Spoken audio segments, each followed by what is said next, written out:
Are you ready for some Monday Night Football? Is the wrong team favored here? Let's take a look. The Buffalo Bills, off a loss as a home favorite last week. Every NFL team now has a loss. First time this early in, I believe, at least 10 seasons. They, of course, lost to New England 23-20. The Atlanta Falcons, off a bye week. Prior to the bye, they beat Washington 34-27.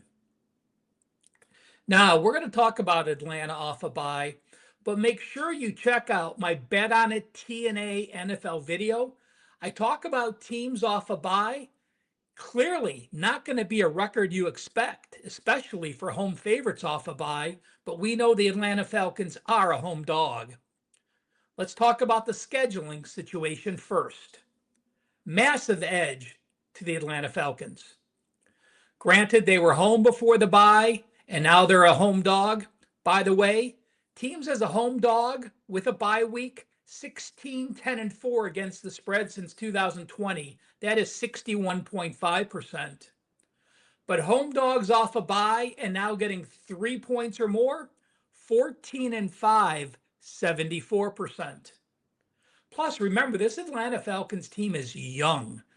They drafted young defensive players. Penix in his second year, a lot of young guys. They're excited. Monday Night Football means diddly squat to Buffalo. They're used to being on prime time, the better slots of Thursday night and Sunday night. Being Monday night on the road is not a positive thing. But for this Atlanta team, they were prime time twice last year. I was actually surprised. Only 2 home games in the last 2 seasons. But it will be a big deal for the fans and for the team, the owner, everyone involved for the city of Atlanta. The second scheduling situation.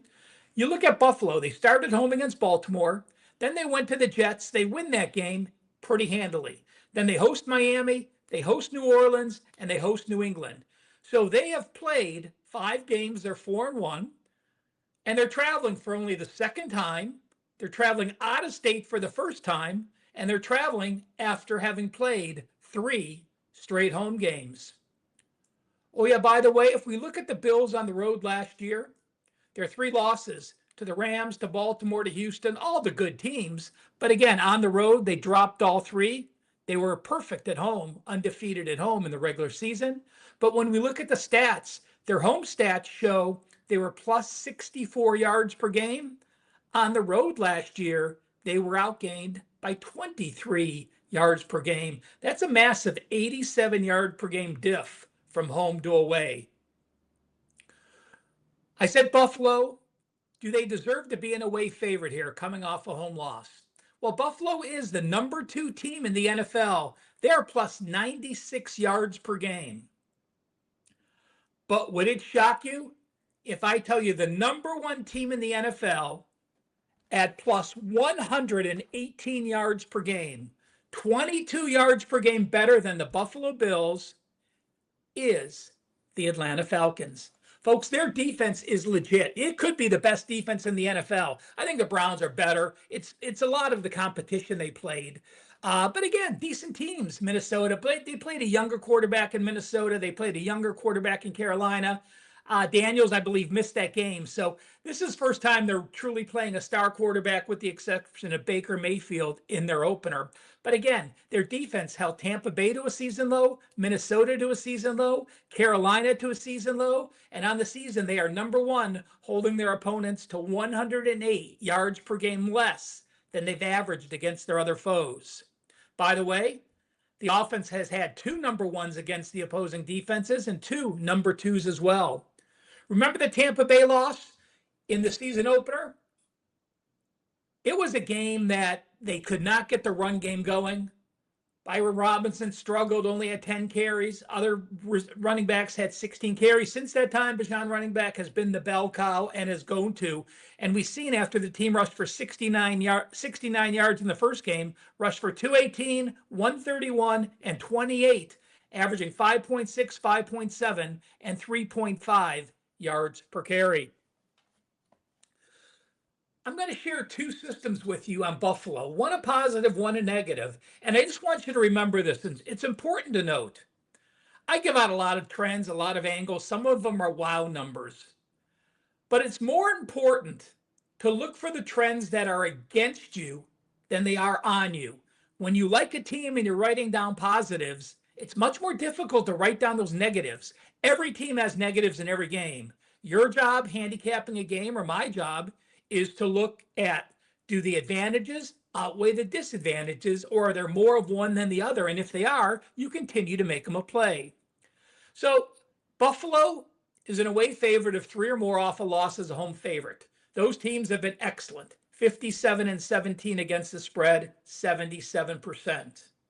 But teams from week 6 on who lost their last game and it's their first loss of a season and are now a favorite, they're only 36 and 61 against the spread. So they do switch off, a positive on Buffalo and a negative on the Bills.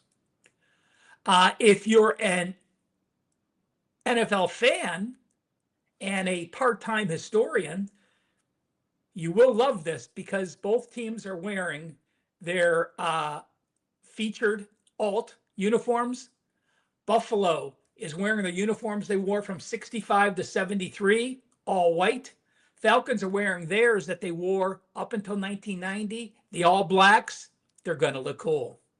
This game is Monday night. I said that I do believe the Falcons will be ready.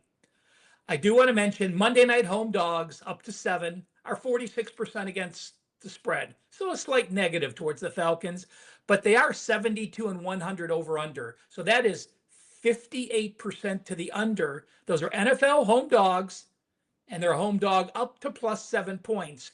Those teams have played well on the defensive end. I look at Buffalo playing this first road game in a dome. Again, the Jets were outside. They are going to have to deal with some crowd noise. It's something they haven't been accustomed to this year. Yes, you have an experienced quarterback like Josh Allen who knows how to play. You have an experienced running back like Cook. But I still feel that this is going to be enough of advantage for Atlanta to cover this spread and perhaps pull the outright upset. Again, the 30-0 loss at Carolina looks horrible, but let's remember this. They had a 108-yard edge, and they were minus 2 turnovers in a game that just got away. They allowed 30 points on only 224 yards. That's what happens when Penix has a poor game, throws 2 picks. Special teams plays poorly. It's just a game that snowballed into a bad loss. I'm not worried about it. I like this Atlanta team. I like the way they're heading. I like Raheem Morris in his 3rd year. Remember, your first year, you're trying to bring in your systems. Second year, you're bringing in more players. They're learning those systems. The 3rd year is when a quality coach really starts to bring his team up to the echelon he wants. And this is it for the Atlanta Falcons. Make sure you hit that like button. Make sure you're following Wager Talk TV on all their social media networks. Over 300,000 people do. And it's a big week in the NFL. I do have an NFL 5% play. I am 6-1 on my last 6 5% plays the last 2 years. College football. When I have a college football play, 27-14, 66%. College football and NFL best bets, those are 4% and 5%, 21-8, 72%. My 5% NFL play on Sunday, $35. The Weekend Warrior, just $14 more. The Weekend Warrior gets you all of Saturday's college football, all of Sunday's NFL, including that 5%. It'll get you a Monday night play. If I do decide to make this a client play or perhaps go a different direction on the total, I do lean under, by the way, you would get that as well. So check it out. $49, the Weekend Warrior, just $14 more than one of my red hot 86% NFL top rated 5%. Thank you so much for spending a few minutes of your day on watching me break down Buffalo and Atlanta. Again, hit that like button on your way out. Have a great weekend of football, and hopefully the ball bounces your way.